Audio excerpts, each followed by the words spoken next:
নমস্কার বন্ধুরা, PD family ব্লগে তোমাদের সবাইকে অনেক অনেক স্বাগত জানিয়ে ভিডিওটা শুরু করছি। আশা করছি তোমরা যে যেখান থেকে আমার ভিডিও দেখছো সবাই ভালো আছো এবং সুস্থ আছো। তো চলো শুরু করা যাক ভিডিওটা। তো সকালবেলা ঘুম থেকে উঠে রুটি করেছি, আর কালকের ভাজি ছিল, তো রুটি আর ভাজি কিন্তু খেয়ে নিয়েছি, সবার খাওয়া দাওয়া হয়ে গেছে। তো বড় ছেলে কিন্তু আজকে স্কুলে যায়নি, কারণ বৃষ্টি পড়ছিল। স্কুলের টাইমটাতে এত বৃষ্টি ছিল, মানে ওকে যে স্কুলে নিয়ে যাবে ওর পাপা সাইকেলে করে, সেটার আর কোনো উপায় ছিল না। তো তার জন্য কিন্তু স্কুলে যাওয়া হয়নি। তো ওইদিকে ও খেয়ে দিয়ে কিন্তু পড়তে বসেছে, আর আমি তো বিছানা টিছানা কিছু তুলিনি।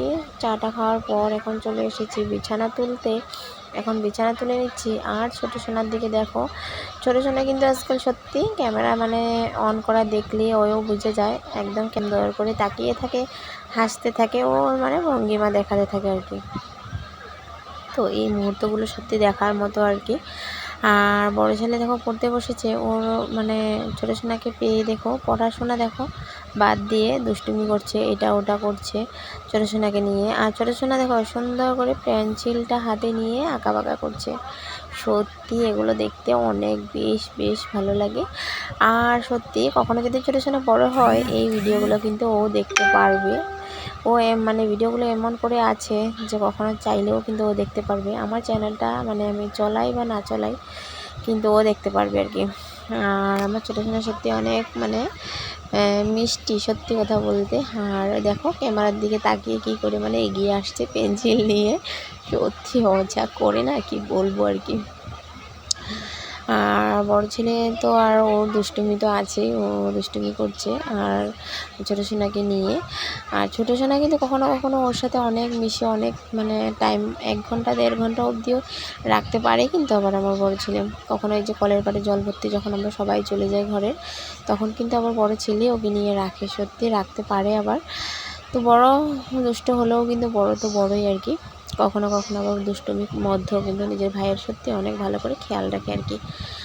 তারপর তখন আজকে মানে ভাত টাত নিয়ে যায়নি, তো সামনে কাজ আর কি। তো তার জন্য কাজে যাওয়ার আগে, যেহেতু স্কুলেও যাওয়া আজকে হয়নি, তো টাইম একটু হাতে ছিল, তো বললো যে না মাছ নিয়ে আসি। তো সেটা বলেই কিন্তু মাছ নিয়ে এসেছে।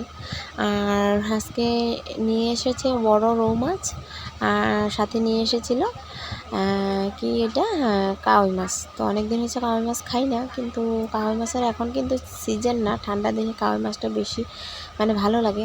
তাও নিয়ে এসেছে, আর কাওই মাছটা কিন্তু খুব সুন্দর ছিল। তারপর বললাম যে ঠিক আছে আমি জল এনে দিচ্ছি, জলের মধ্যে মানে ভিজিয়ে রাখো। তো জলের মধ্যে ওই বালতির মধ্যে দেখো একটা বাইরে বালতি ছিল, তো ওই বালতির মধ্যে জল দিয়েছি, জলের মধ্যে ঢেলে রেখে দিয়েছে। তো ঢেকে ঢুকে রেখে আসলাম। মাছ টাছ কিন্তু ধোয়াধুয়ি হয়নি, বড় মাছটা যে এনেছে সেটাও কিন্তু ধুইনি, সেটা ওইভাবেই রেখে দিয়ে এসেছি। তো সেটা পরে ধুবো আর কি। আর এদিকে ওই যে চায়ের বাসনগুলো ছিল, তো সেগুলো ধুতে চলে এসেছি। আর হ্যাঁ, আমাদের এখানে আজকে কয়দিন ধরে জলের এত অসুবিধা হচ্ছে বন্ধুরা, কি বলবো। তো জলের অসুবিধার জন্য দেখো আমি কিন্তু চাপা কলের জল দিয়ে মানে বাসনগুলো ধুচ্ছি। আর চাপা কলের জল এত পরিমাণে আয়রন, কি বলবো, দেখলেই তোমরা বুঝতে পারবে। ওই যে কড়াইয়ের জলটা দেখো, আর আমি এত অল্প জল দিয়ে কী করে বাসন ধুই দেখো। তো জলের অভাব হলে কিন্তু এমন। আর যখন আবার কলের জল দেয় জানো তো, জল রাখার জায়গা হয় না, এরকম অবস্থা হয়ে যায়। তো এখন কয়দিন ধরে জলের অনেক কষ্ট, জানি আবার জল দিয়েই দেবে।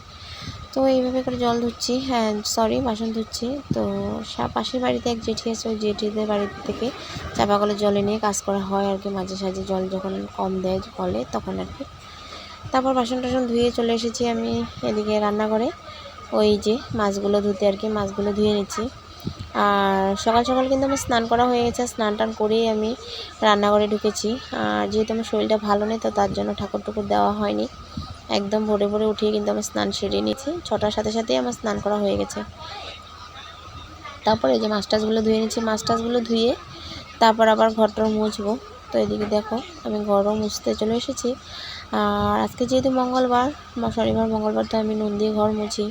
আর এখানে আসার পর থেকে কিন্তু সেটা তোমাদের সাথে শেয়ার করা হচ্ছেই না, আর সময় হয়ে উঠছে না। কিন্তু নিয়মগুলো আর বাদ দিইনি, যে ক্যামেরা অন করিনি বলে যে নিয়ম করছি না সেটা না, আমি আমার নিয়ম মধ্যেই কাজ করি।